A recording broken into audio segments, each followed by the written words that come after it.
हाँ देखिए,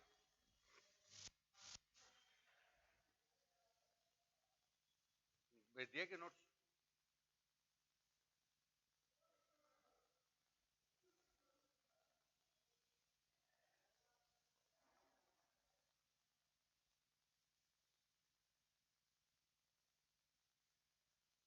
नाम नहीं है। हेलो, नमस्कार। अपनी पाठशाला में आपका बहुत बहुत स्वागत, बहुत बहुत अभिनंदन, बहुत बहुत शुभकामनाएं। दोस्तों, जल्दी जल्दी जुड़ जाइए। जितेंद्र शर्मा, नीतू ओला, सभी को मेरा नमस्कार। आज का टॉपिक अभिप्रेरणा है। नोट्स आपको भेज दिए गए, मतलब भेज दिया मतलब उनको हमने भेज दिए हैं, वो आपको भेज देंगे। और कल के नोट्स भी भेज दिए, शायद कल के भी भेज दिए, सारे नोट्स भेज दिए हैं। और अब आज का जो टॉपिक है वो बेसिकली है मोटिवेशन। तो एक बार तो आपको नोट्स दिखा देता हूँ कि नोट्स किस टाइप से हैं, और थोड़ा सा मैं समझा देता हूँ, फिर आपको नोट्स के अकॉर्डिंग समझ में आ जाएगा। देखिएगा, ये मोटिवेशन के नोट्स है अभिप्रेरणा की। कौन से? अभिप्रेरणा के नोट्स है। ध्यान दे लीजिए एक बार, 2 मिनट के लिए ध्यान दे लें। अभिप्रेरणा के नोट्स है। बोर्ड वो नहीं चलता क्या? अभिप्रेरणा के नोट्स है ये, ठीक है। अब उसके बाद मैं उसको बाद में समझाऊंगा प्रेरणा और अभिप्रेरणा में क्या अंतर है, व्यक्ति का व्यवहार कैसा होता है। और ये तुम्हारे दोनों सिद्धांत आए हुए हैं, मेजलो और कौन सा, हजबर्ग। और ये अभिप्रेरणा के सारे सिद्धांत है। थ्योरी एक्स भी आई हुई है, थ्योरी वाई भी आई हुई है, मेजलो भी आया हुआ है, हजबर्ग का दीव घटकी भी आया हुआ है, तुम्हारे सब चीजें आई हुई है। अब मेरे नोट्स देख करके आप जो क्वेश्चन आए हैं उनको सोल्व करने की कोशिश करना, आपको पता चल जाएगा। ये टोटल आपको नोट्स दिए पूरा। अब मनोबल के नोट नीचे मैंने इसलिए दिए हैं, वो आप पढ़ लोगे कि मनोबल और अभिप्रेरणा में क्या अंतर होता है। मनोबल और अभिप्रेरणा में क्या अंतर होता है। तो ये दोस्तों मैंने नोट्स भेजे हैं, एक बार मैं थोड़ा सा आपको समझा दूं और फिर उसको नोट्स के अकॉर्डिंग आप पढ़ लेंगे। देखिए देखिए,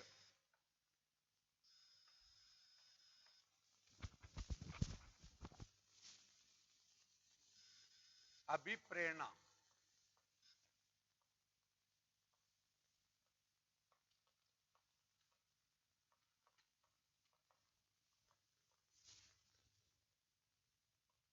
मोटिवेशन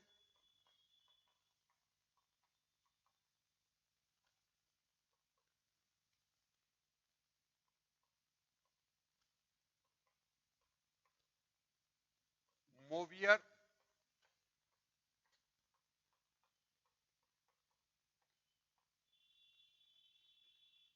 शाब्दिक अर्थ गतिशील होना।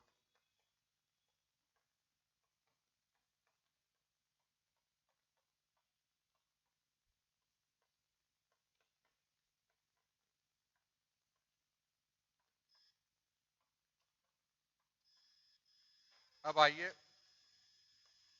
वह मनोवैज्ञानिक उत्तेजना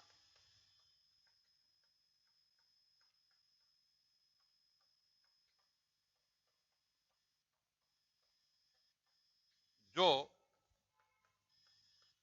मनुष्य को अधिक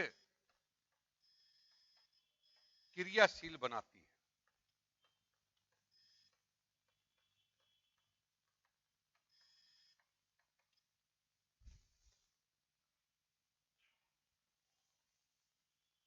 अभिप्रेरणा शब्द का जनक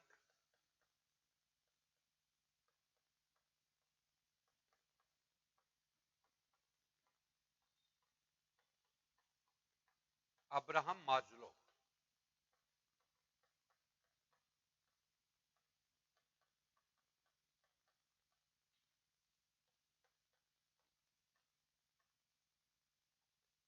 अभिप्रेरणा,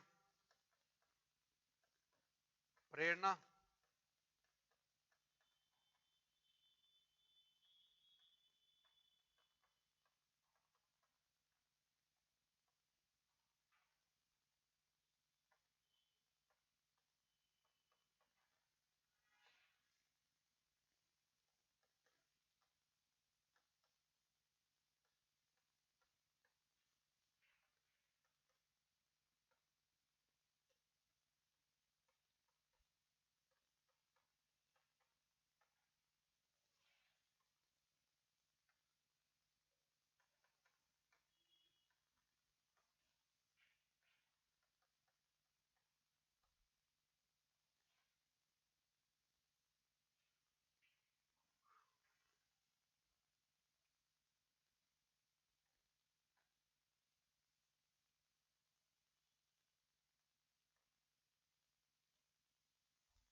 ये लो, ये पूरी मोटिवेशन का टॉपिक है।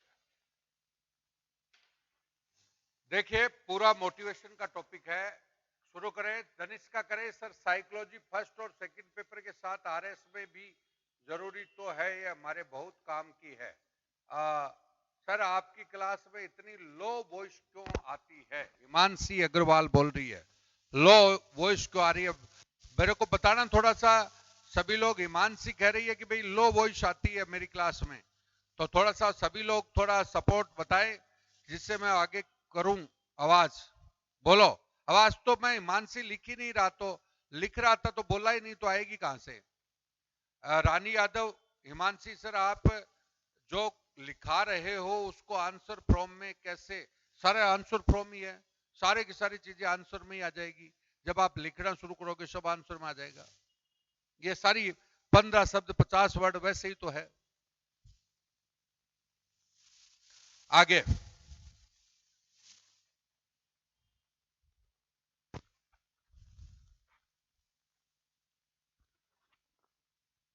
सर जी लो आ रही है, थी आ रही थी, मैंने बोला ही नहीं चंचल। अभी देखो, अभी थोड़ा, अभी बताओ वर्तमान में कैसी आ रही है?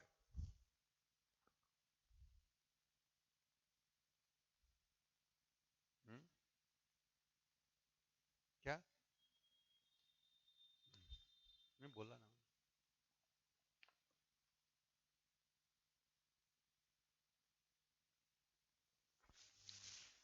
धनिष का कर रही है, अब सही आ रही है, बट पहले कम आ रही थी। कम मैंने बोला ही नहीं था उस समय तो। चलो अब कोई बात नहीं। अब एक बार समझिएगा 2 मिनट के लिए, देखिएगा, ध्यान दें। अभिप्रेरणा, मैं फिर एक बार बोलूंगा तुम्हें। देखो हिमांशी अग्रवाल, इन सब का मैं थोड़ा कंफ्यूजन दूर करना चाहता हूं। कंफ्यूजन दूर ऐसे करना चाहता हूं, मैं एक बार आपको कहना चाह रहा हूं कि मैंने जितने टॉपिक है वो सारे करवा दिए।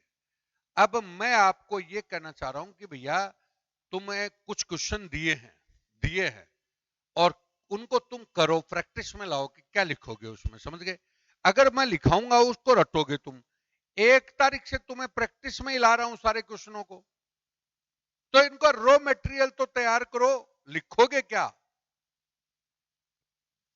आगे आइए आइए। अभिप्रेरणा शब्द मोटिवेशन से बना है। अभिप्रेरणा शब्द किससे बना है?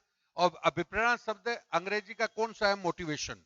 मोटिवेशन शब्द लेटिन शब्द मूवियर, मूवियर से बना है। किससे बना है? मूवियर से बना है, ठीक है। और मूवियर का मतलब होता है गतिशील होना। कौन सा? गतिशील। अब वही हिमांशी बोल रहा हूं, जैसे फॉर एग्जाम्पल मान लो पूछ लिया कि अभिप्रेरणा का शाब्दिक अर्थ क्या है, तो एज ए 15 शब्द में आ गया, तो कैसे लिखेगी? तो साफ साफ हो गया, अभिप्रेरणा लेटिन शब्द मूवियर से बना है जिसका अर्थ होता है गतिशील होना। ये लो हो गया, बात वही है, कैसे लिख ले? गतिशील होना, ठीक है। अब इसकी 15 शब्द में परिभाषा आती है, तो ये लिखी हुई साफ साफ, वह मनोवैज्ञानिक उत्तेजना, वह मनोवैज्ञानिक, हमारे साइकोलॉजिकल उत्तेजना है, वह मनोवैज्ञानिक उत्तेजना जो मनुष्य को अधिक क्रियाशील बनाती है, वह क्या कहलाती है? अभिप्रेरणा। अब अभिप्रेरणा वैसे ही आ जाए कि अभिप्रेरणा का अर्थ क्या है, तो पहले क्या लिखोगे? अभिप्रेरणा लेटिन शब्द मोवियर से बनी है जिसका अर्थ होता है गतिशील होना, और वह मनोवैज्ञानिक उत्तेजना जो व्यक्ति को अधिक क्रियाशील बनाती है। ये 15 शब्द में और लिख दो। अब आइए, अभिप्रेरणा शब्द का जनक कौन है? Abraham Maslow. अब्राहम मास्लो जो 1938 में ये शब्द लेके आया। अब आइए, 3 शब्द होते हैं, एक होता है अभिप्रेरणा, एक होता है प्रेरणा, एक होता है मनोबल। 3 शब्द होते हैं, बराबर समान से दिखते हैं, प्रेरणा, अभिप्रेरणा और मनोबल। प्रेरणा, अभिप्रेरणा और मनोबल, 3 शब्द आपको दिखाई दे रहे हैं, प्रेरणा, अभिप्रेरणा और मनोबल। बोलो क्लियर है क्या? अब मैं बोल रहा हूं, प्रेरणा शब्द है वो परंपरागत है, परंपरागत शब्द है, और अभिप्रेरणा शब्द आधुनिक है। बताता हूं, प्रेरणा शब्द बाह्य है, बाह्य यानी बाहर से हमें मतलब प्रेशराइज किया जा रहा है कि ऐसा कर, ऐसा कर, ऐसा कर। ये जैसे घर वाले कहते थे पढ़ ले, वो फलाना छोरा पास हो गया, पढ़ ले, या हमें मारपीट करते थे, या कुछ भी मान लो हमें डराते थे कि पढ़ ले नहीं खराब होता डोलेगा, तो ये बाह्य है। और ये कौन सा होता है? आंतरिक, आपके अंदर से आग जल रही है, वो कौन सी होती है? अभिप्रेरणा। तो अब जैसे आप पढ़ रहे हो, वो सुन लो, अभी अभी वर्तमान में आप आरएस दे रहे हो, तो तुम्हें कोई तो सुबह उठाने वाला नहीं है, कोई तुम्हें पढ़ने के लिए मोटिवेट करने वाला, कोई बोलने वाला नहीं है, तुम तो केवल मन से ही पढ़ रहे हो, तुम्हारे अंदर से आग जल रही है। तो ये आधुनिक होगी, आंतरिक होगी, मनोवैज्ञानिक बात है, जनरेटर की तरह चलती है, अपने आप ही चल रही है, जनरेटर जनरेटर जनरेटर। और इसमें क्या होता है, जैसे मैंने मोटिवेट किया बाहर से, और बाहर से किया, लेकिन बैटरी की तरह चार्ज और रिचार्ज करने की क्या होती है? आवश्यकता। चार्ज और रिचार्ज करने की क्या होती है? आवश्यकता। बोलो, चार्ज और रिचार्ज करने की क्या होती है? आवश्यकता। तो ये अभिप्रेरणा कौन सा है? आधुनिक शब्द है। ये कौन सा है? परंपरागत। ये आंतरिक है। ये कौन सा है? बाह्य। ये मनोवैज्ञानिक कॉन्सेप्ट है, ये भौतिक कॉन्सेप्ट है।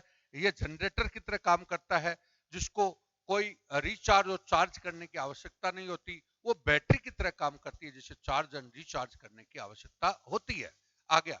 अब आइए, और अब मनोबल जो होता है, वो प्रेरणा और अभिप्रेरणा को जोड़ने वाली कड़ी है।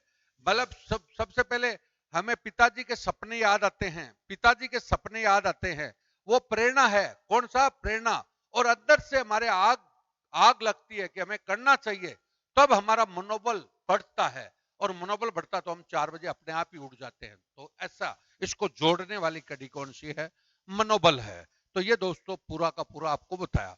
अब इसकी प्रक्रिया कैसे होती है वो देखिए, इसमें सब कुछ आ जाएगा। नंबर 1, सबसे पहले व्यक्ति की इच्छा होती है। इच्छा। कोई भी काम करता है तो सबसे पहले कोई भी व्यक्ति है, उसकी इच्छा होती है, और इच्छा जगाना भी जरूरी है।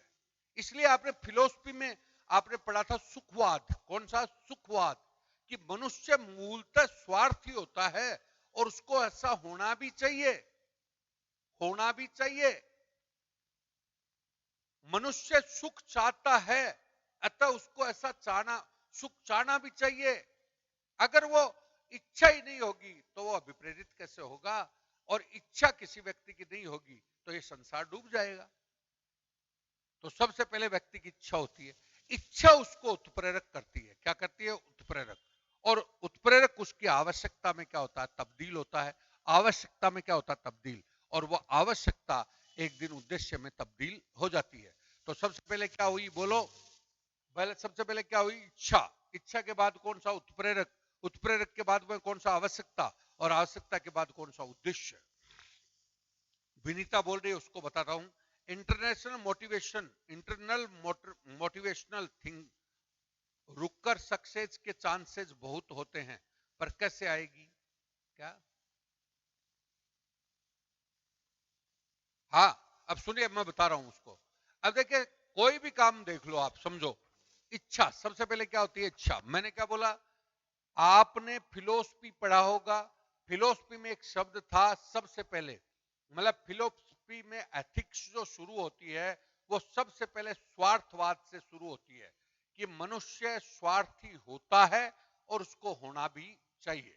इसलिए वह खुद के सुख के लिए काम करता है, और बाद में वह स्वयं के सुखों के लिए काम करता है, तो धीरे धीरे वो स्वार्थ सर्वार्थ में बदलता है। किस में बदलता है?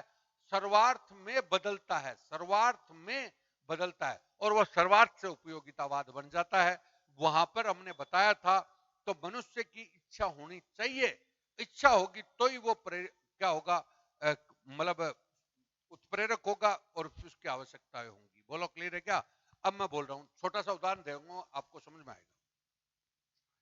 एक आदमी कोई भी हो, वो सिगरेट पीना सीखता है, देखिएगा कैसे। तो उसका साथ वाला साथी है ना, वो सिगरेट पी रहा है, ध्यान से सुनना, सिगरेट पी रहा है। तो वो साथी को कहेगा, यार एक फूंक मेरे को दे, तो एक फूंक उसने ले ली, उसकी इच्छा हुई, उसने ले ली। कभी कभार एक फूंक फिर ले ली, तो उसकी फिर इच्छा हुई तो ले ली। अब वो धीरे धीरे वो इच्छा है ना, उसको उत्प्रेरित करेगी, उत्प्रेरित करेगी, उत्प्रेरित करेगी, उत्प्रेरित करेगी कि यार कभी कभार वो खुद ही लेकर एक सिगरेट पी लेगा।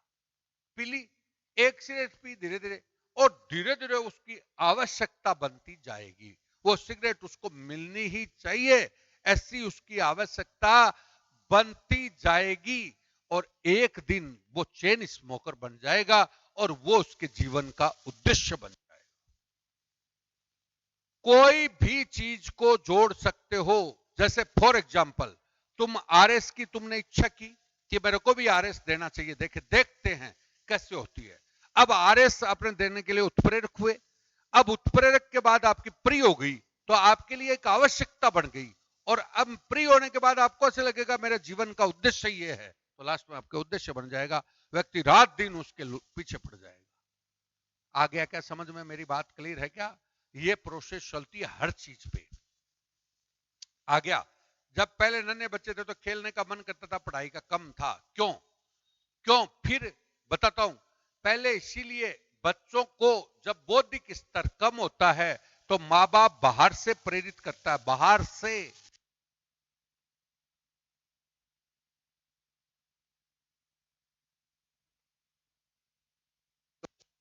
तो से होता है। दनिष्का बोल रही है आवश्यकता ही आदत हो जाती है। बिल्कुल, आवश्यकता क्या हो जाती है? उद्देश्य बन जाएगा, आदत हो जाएगी। समझ में आ गया? ऐसे ही स्टडी में फॉलो कर सकते हैं। हो गया? आ गया, आ गया। देखिए अब मैं आगे बता रहा हूं। ये इच्छा से हम आवश्यकता तक पहुंचते हैं, वो उद्देश्य निर्देशित व्यवहार है। उद्देश्य हमें निर्देशित कर रहा है, उद्देश्य हमें निर्देशित कर रहा है, और ये आवश्यकता से हम उद्देश्य की ओर जा रहे हैं। यहां पर उद्देश्य आपको प्रेरित कर रहा है। क्या कर रहा है? प्रेरित कर रहा है। तो सुन लो, अब्राहम माजलो ना, उसका उसकी थ्योरी है उद्देश्य निर्देशित, और इसकी थ्योरी कौन सी है? उद्देशित, उद्देश्य प्रेरित। और इसका आवश्यकता कर्मिकता का सिद्धांत है, इसका द्विघटकीय सिद्धांत है। यहीं पर अब आरएस में एक बार मुख्य परीक्षा में पहले पब्लिक एड में क्वेश्चन आया था कि मैजुलो, सुन लो, मैजुलो हमें जहां से लेकर आया, मैजुलो हमें जहां पर लेकर आया, हजबर्ग हमें उससे दूर ले गया। क्वेश्चन आया, मैजुलो हमें जहां पर लेकर आया, हजबर्ग हमें उससे दूर ले गया। यानी मैजुलो और हजबर्ग एक दूसरे के विरोधी नहीं है, बल्कि क्या है? पूरक है। एक दूसरे के विरोधी नहीं है, बल्कि क्या है? पूरक है। ये आपका टोटल का टोटल कॉन्सेप्ट है। सारी चीज इसी में आपकी आ जाएंगी, पूरी की पूरी। ये आवश्यकता, ये पूरा का पूरा कौन सा हो गया? अभिप्रेरणा। अब इनके सिद्धांत उसमें जुड़ जाएंगे तो देखेगा।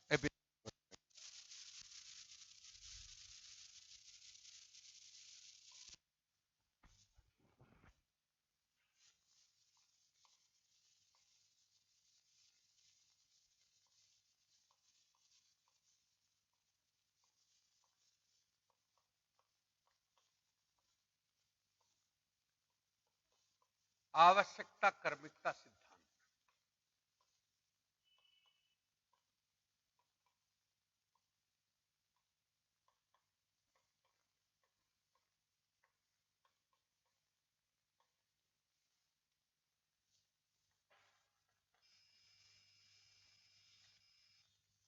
प्रत्येक व्यक्ति प्रत्येक समय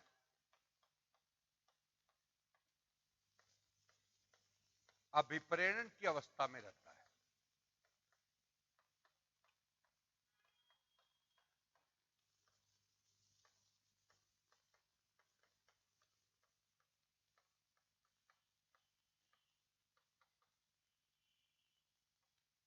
और उसकी कुछ आवश्यकताएं होती हैं।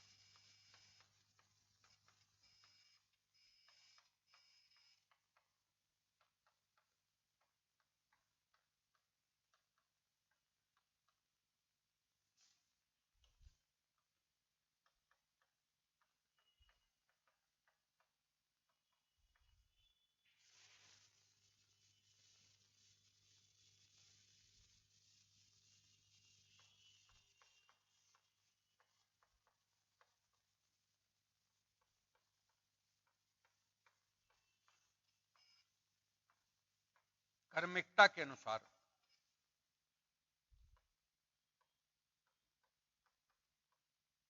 पूरा कर उससे अभिप्रेरित किया जाता है।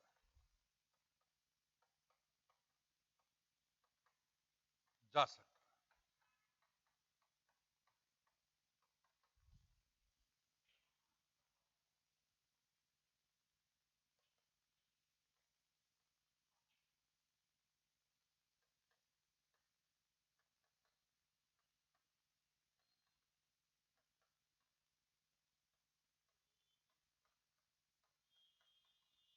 जैविक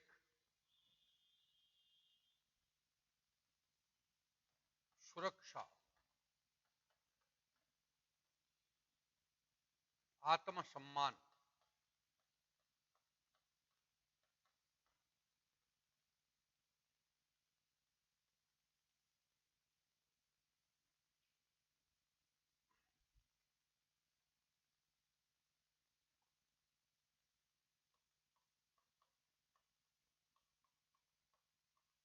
आत्मसम्मान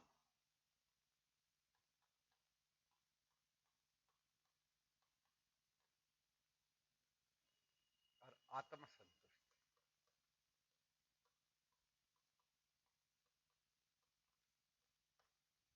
ये लो,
ये लो।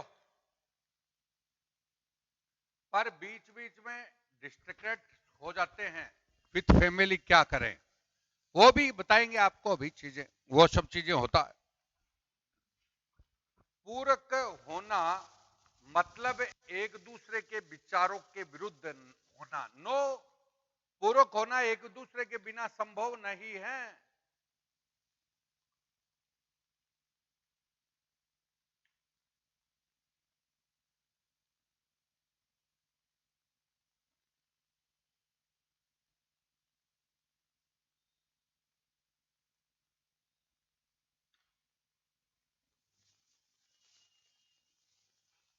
देखिए एक बार, अब तुम कहते थे कैसे लिखें, कैसे संभव है?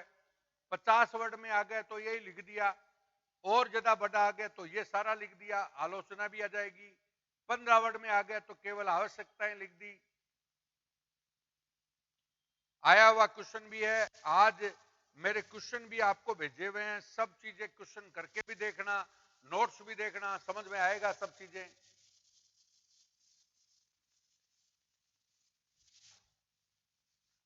आ गया, देखिए मैस्लो का आवश्यकता कर्मिकता का सिद्धांत, आवश्यकता कर्मिकता का सिद्धांत समझ गए? आवश्यकता कर्मिकता का सिद्धांत, हाँ बिल्कुल, पूरक का मतलब है एक सिक्के के दो पहलू, बिल्कुल सही है, एक दूसरे के बिना दूसरा संभव नहीं है।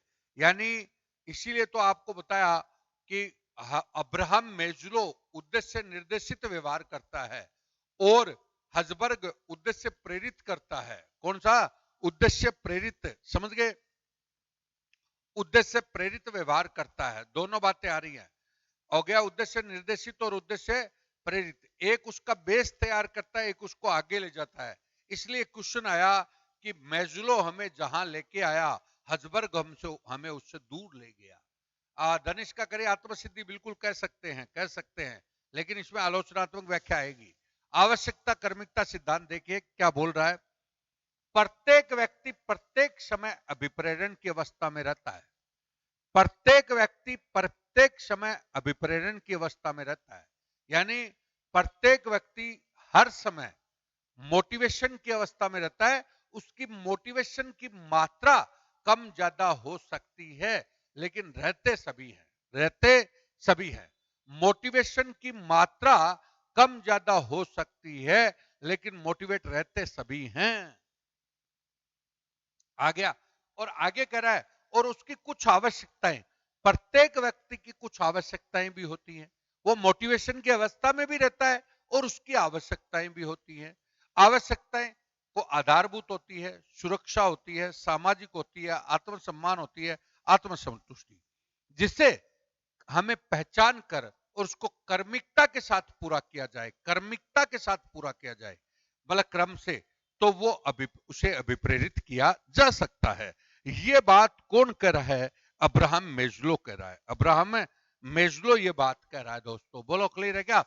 प्रत्येक व्यक्ति प्रत्येक समय अभिप्रेरण की अवस्था में रहता है। आप सभी लोग, हर आदमी है वो हर समय मोटिवेशन की अवस्था में रहता है, और हर आदमी की अपनी अपनी क्या होती हैं? आवश्यकताएं होती हैं। आवश्यकताएं होती है, हर आदमी के पास अपनी अपनी क्या होती है? आवश्यकताएं। अगर उन आवश्यकताओं को पहचान कर उन्हें कर्मिकता के आधार पर पूरा किया जाए, तो वो व्यक्ति मोटिवेट होता जाएगा। बोलो, क्लियर है क्या? ये टोटल आपकी बात है, ठीक है। इन आवश्यकता को इन्होंने 5 भागों में बांटा। पहला बेसिक आवश्यकता, बेसिक यानी हमारी जैविक आवश्यकता, बायोलॉजिकल नीड, बायोलॉजिकल नीड। दूसरी सुरक्षात्मक आवश्यकता, यानी जो नीड है उनको बनाए रखना, जो जो बेसिक चीजें हैं उनको उनको उनको पूरा करना, सुरक्षा देना, जैसे पेंशन है, आपका कौन सा बीमा है, ये सब। और तीसरी सामाजिक आवश्यकता है, चौथी आत्मसम्मान वाली है, और पांचवी आत्मसंतुष्टि है। बोलो, सबसे पहले अब इसको 3 भागों में मैंने ऐसे बांटा कि जो अर्ध विकासशील देश हैं, जो एकदम पिछड़े देश हैं, जो एकदम कमजोर देश हैं, वो इन दो पर ही टिके रहते हैं। विकासशील देश सामाजिक आवश्यकताओं पर टिके रहते हैं, और विकसित देश ऊपर वाले पे चले गए, समझ गए? ये दो पर चले गए। अब मैं बोल रहा हूं ध्यान से, ऐसे भी समझ लो, ये एकदम परंपरागत परिवार है, ये मीडियम क्लास है, ये हायर क्लास है, ये लोअर क्लास, ये मीडियम क्लास, ये हायर क्लास। अब तुम समझ सकते हो, हर चीज का लाभ है। ये मीडियम क्लास, ये लोअर क्लास, ये हायर क्लास। लोअर क्लास इस पे ही, मीडियम क्लास सामाजिक जूझ रहा है, उसको समाज की इज्जत का डर लग रहा है, और हायर क्लास ऊपर चला गया, वो संतुष्टि पर बल दे रहा है। ये लो गया। अब बेसिक, ये लो बेसिक वाला, रोटी कपड़ा मकान। अब आपको बड़े प्यार से सही ढंग से बताएंगे, एक बार समझना, मेरी बात का उदाहरण जरूर समझना। बेसिक में रोटी कपड़ा मकान ये सब आती है, रोटी कपड़ा मकान वगैरह ये सब आता है, समझ गए? जैविक आवश्यकता, बायोलॉजिकल नीड आती है। बोलो, क्लियर है क्या? बायोलॉजिकल नीड आती है। अब सुनिएगा, मैं आपको कहूं कि तुम्हारे को, मैं सुनना मेरी बात, मैं कहूं कि तुम्हारे को मेरे घर पे कल शाम को खाना खाने आना है, ध्यान से सुनना। तो ध्यान से सुनना, तो खाना खाने आना है यानी खाना खाने आना है। तो आप मेरे द्वारा बुलाए गए प्यार के बुलावे पे आ सकते हो, लेकिन आपको थोड़ा सा भी काम हो गया, थोड़ा सा भी आपको क्या हो गया काम, तो आप नहीं आओगे। थोड़ा सा भी काम हो गया आप नहीं आओगे, और आप नहीं आओगे, थोड़ा सा भी काम हो गया। बोलो क्लियर है क्या? बात को ध्यान से सुनना, मेरी बात को बाद में सब समझ जाओगे। ठीक है, नहीं आओगे तो तुम क्यों क्यों नहीं आओगे बोलो?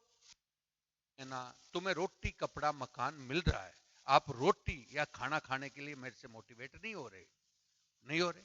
अब मैंने दिन बोला, अभी आप परीक्षा है, आप सुरक्षा चाहते हैं। कौन सा सुरक्षा चाहते हैं आप क्या चाह रहे हैं? सुरक्षा। आ गया, सुरक्षा चाहते हैं। तो मैं अब आपको कहूंगा कि भाई आरएस का पेपर आएगा मेरे पास, तो सुनना मेरी बात ध्यान से समझिए, और तुम्हें सुबह 4 बजे आना है, और 4 बजे आना है, और किसी को भी साथ नहीं लाना है, अकेले आना है। तो सब आ जाओगे सुरक्षा की वजह से, तुम्हें सब आ जाओगे सब। यहां पर फिर भी खाना खाने नहीं आए, लेकिन मैं पेपर दे रहा हूं तो सब आ जाओगे। अभी मेरी बकवास सुन रहे हो तो किस लिए सुन रहे हो? सुरक्षा के कारण। विनीता कह रही है मैं घर पे, घर वाले भी हैं और भी है, तो काय को सुन रहे हो मेरी बात? इस सुरक्षा के लिए। ये लो, क्योंकि तुम्हारे को ये सब मिला हुआ है, तुम सोचते हो मेरी नौकरी में लग जाएगी तो मेरा सब स्थायी रह जाएगा। बोलो क्लियर है क्या? आ गया मोटिवेशन? तुम कौन सी आवश्यकता से मोटिवेट हो रहे हो मेरे से? अभी सुरक्षा से। अब आओ, तुम्हारे की नौकरी लग गई, मैं बहुत बढ़िया पढ़ाता हूं मान लो, तुम मुझे लाइक करते हो, मेरा लेक्चर पसंद करते हो, और तुम अब नौकरी लगने के बाद सामाजिक आवश्यकता में चले जाओगे। सामाजिक मतलब करें शादी विवाह कुछ भी मान लो, उसमें चले जाओगे। अब मैं एक दिन कहूंगा तुम्हें कि बेटा मैं बहुत बढ़िया आज मैं लेक्चर देने वाला हूं, तुम मेरे को सुनना। क्या सुनोगे? क्योंकि तुम ही बदल गई, तो कैसे सुनोगे मेरे को? नहीं सुनोगे, क्योंकि तुम जो समय सामाजिक में आ गए, और मान लो तुम्हारी कोई शादी वादी नहीं हुई और तुम्हारी कोई सगाई पताई करानी हो, तो मैं बुलाऊं तो आ जाओगे।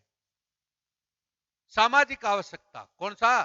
सामाजिक आवश्यकता।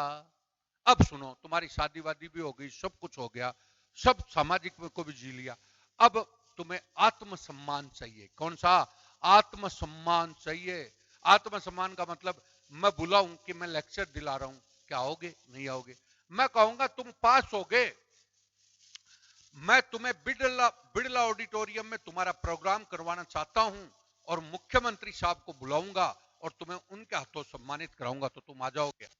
मान, आत्मसम्मान फोटो खिंचवाने के लिए आ जाओगे?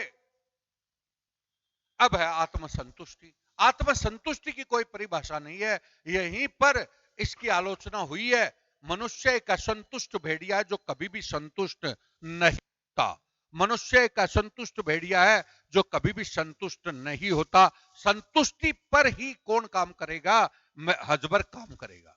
संतुष्टि पर ही काम कौन करेगा? हजबर करेगा। मनुष्य को असंतुष्टि से असंतुष्टि तक नहीं तक ले जाता है कौन? कौन ले जाता है बोलो? अब्राहम मेजलो, लेकिन उसको संतुष्टि नहीं दिला पाता। संतुष्टि का काम कौन करेगा? हजबर्ग। कौन करेगा? हजबर्ग। और एक और है, कई बार कर्मिकता को पूरा करने की जरूरत नहीं है। बोलो क्लियर है क्या? ये सब चीजें आती है दोस्तों। तो ये बात आपने, सर आपका मतलब है भौतिक और मनोवैज्ञानिक प्रकार के खतरों से संबंधित सुरक्षा, वो ही है, वो ही बिल्कुल। अरे भाई सुरक्षा का मतलब यहाँ पे ये है, तुम्हें रोटी कपड़ा मकान मिल रहा है, मिल रहा है, अभी तो आपको घर वालों की वजह से मिल रहा है, तो तुम्हारी नौकरी लग जाएगी तो तुम्हारी रोटी कपड़ा मकान सुरक्षित हो गया, तुम्हारे पेंशन मिलने लग जाएगी, तुम्हारा बीमा हो जाएगा, तुम्हारा सब कुछ सुरक्षित हो गया, तो वो सुरक्षा ही तो है, उन चीजों की सुरक्षा करना। अब तुम इसको देश के परिप्रेक्ष्य में समझ सकते हो।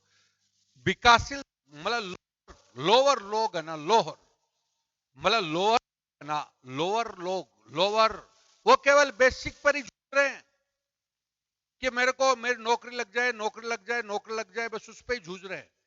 और मीडियम क्लास है ना, समाज पे समाज क्या कहेगा, समाज क्या कहेगा, समाज क्या कहेगा। आज हमने मतलब विकासशील देश है हम, अभी हमने वोट दिए तो हमने हमारी आवश्यकता से नहीं, मतलब बेसिक के वजह से नहीं दिए। हमने कहा कि इस एमएलए ने मेरे को ऐसे बोला, मेरे को ऐसे बोला, मेरी इज्जत नहीं करी, मेरे पास नहीं आता, मेरी इज्जत नहीं करी, उसके आधार पर वोट दिया। और विकसित देश जो काम कर रहा है वो एक ही चीज पे काम कर रहा है, संतुष्टि पर, आ गया आत्मसम्मान पर। बोलो क्लियर है क्या? ये सब चीजें आपको बताई। अब इसका 3 आलोचनाएं हैं। मनुष्य एक असंतुष्ट भेड़िया है जो कभी संतुष्ट नहीं होता, और मनुष्य असंतुष्टि नहीं पहुंचता है, संतुष्टि पे नहीं आता। इस संतुष्टि को पूरा करेगा Abraham Maslow Herzberg two factor theory. और कर्मिक नहीं, आप अभी जाओगे और खाना खा करके, खाना अच्छा मिला, सो जाओगे तो उसमें भी संतुष्टि मिलती है। तो वो कहता है कर्मिकता से संतुष्टि का कोई वो नियम नहीं है। बोलो क्लियर है क्या? नीतूला थैंक यू। चंचल लास्ट में दिख नहीं रहा, लास्ट में लिया है असंतुष्टि नहीं तक ले जाता, संतुष्टि नहीं, संतुष्टि नहीं, असंतुष्टि संतुष्टि नहीं तक ले जाता है, संतुष्टि नहीं, ये बोला। ये दोस्त होता है। कभी सोचो तुम लोग ना मेरी थोड़ी सी बात मानो, और मैं आपको मैनेजमेंट हो चाहे फिलोसफी हो चाहे तुम्हारी ये एथिक्स हो, सब हो सकती है, लेकिन आपको थोड़ा सा क्या धैर्य रखना पड़ेगा। अब धैर्य नहीं है, क्वेश्चन क्या होगा, वो क्या होगा, वो चीजों पे छोड़ो, एक बार आपको देखो आनंद आएगा सब चीजों का।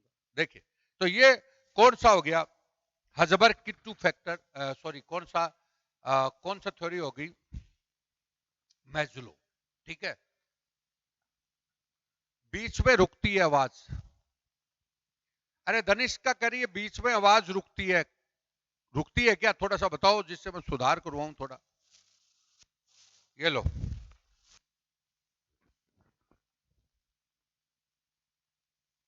हो गया। अब दोस्तों, अब ये नोट्स आपको दिए मैंने, सुन लो, जिसको कल एक बार थोड़ा सा और समझा दूंगा, एक बार तुम पढ़ना, सारे नोट्स को बता दिया। ये नोट्स मैंने अभिप्रेरणा के आपको नोट्स दिए हैं, ये सारा मैंने बताया है यहाँ पे, और ये अभिप्रेरणा प्रेरणा में अंतर भी बताया है, उद्देश्य प्रेरित व्यवहार भी बताया है, और ये XY थ्योरी, जेड थ्योरी, आवश्यकता कर्मी द्विघटकीय theory, theory, three need theory, सभी थ्योरियां आपको बताई है, सभी थ्योरी आपको बताई है। इसको कल एक बार थोड़ा अभी भेज मैंने, कल थोड़ा पढ़ के आना, थोड़ा सा क्वेश्चन को शुरू करूंगा। बोलो क्लियर है क्या? समझ में आ गया? बहुत अच्छा समझ में आया धनिष का, थैंक यू।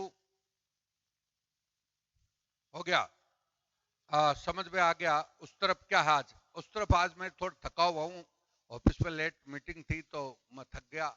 आज उस तरफ क्लास नहीं लूंगा मैं, आपकी क्लास लेकर मन में शांति आ जाती है। थैंक यू सर जी, रुक रुक कर आती है क्लास। माइक सही नहीं है, आपका बैटरी लो हो सकती है, बिल्कुल। ये थोड़ा इसको बोलता हूँ, हो सकता है सभी लोग बोल रहे तो हो सकता है। ओपन माइंडेड चेंज कर दिया सर, आपने माइंड कर दिया, सेट कर दिया सर। मैं इसके यार आवाज में बता रहे कड़क अलग अलग आ रही, बताइए सर। मेरे तो समझ में आना चाहिए, प्रश्न के उत्तर तो मैं लिख लेती हूँ, बहुत अच्छा से समझ में आया, थैंक्स सर। सब उत्तर भी लिखाऊंगा, थोड़ा आप समझिए, 1 तारीख से आप देखेगा, क्लियर है। आज मैं अगली वाली क्लास नहीं ले पाऊंगा, समझ गए? अगली क्लास में थोड़ा सा थका हुआ हूं तो कल लूंगा, ठीक है? ओके, बेस्ट ऑफ लक, बहुत बहुत शुभकामनाएं। यार क्लास कट रही है।